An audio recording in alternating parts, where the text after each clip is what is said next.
Halo, Assalamualaikum. Selamat pagi. Ni aku nak breakfast. Okay, breakfast tu 7:30. Okay, so kita minum kopi tu. Okay, ni aku nak perkenalkan. Aku tak tahu lah dekat Langkawi ada tak. Ni nama roti ni Korean cheesy. Wah, besar.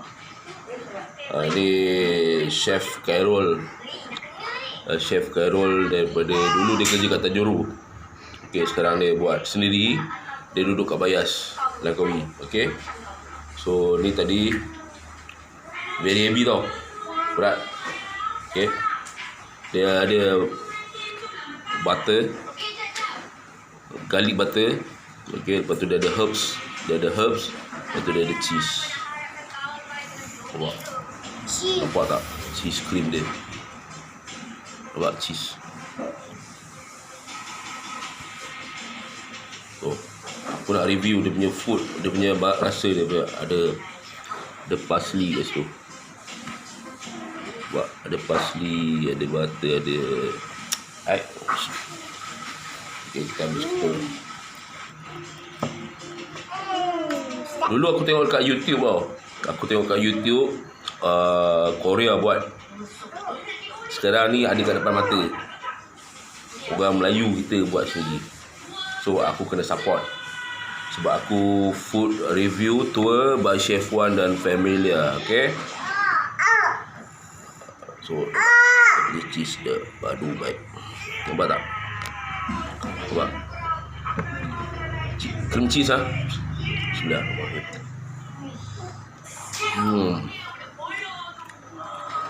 Not right. Bun dia.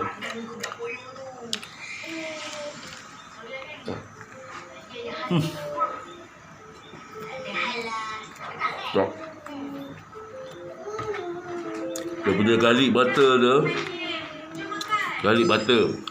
Okay, garlic butter. Lepas tu dia ada cheese, cream cheese. Ini favourite benda aku dia.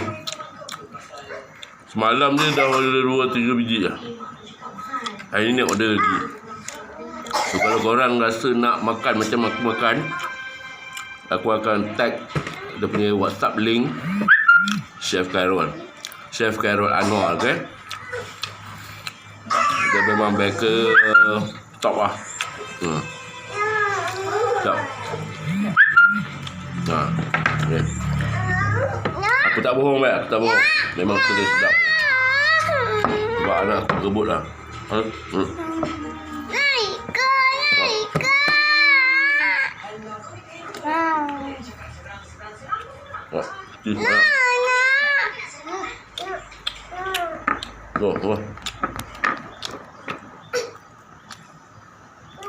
Ni budak ni paling kuat makan ni, dia yang suka review. Tak. Iris. Okay bro. Baik, aku cerita banyak tak nak. Nanti aku WhatsApp link dia Chef Carol. Korang order direct teruskan dia. Okay. Harga tak mahal. Kalau kat luar ni kat KL aku tak tahu dalam RM20 juga rasa. Tapi sedap. Okay, bye. Assalamualaikum.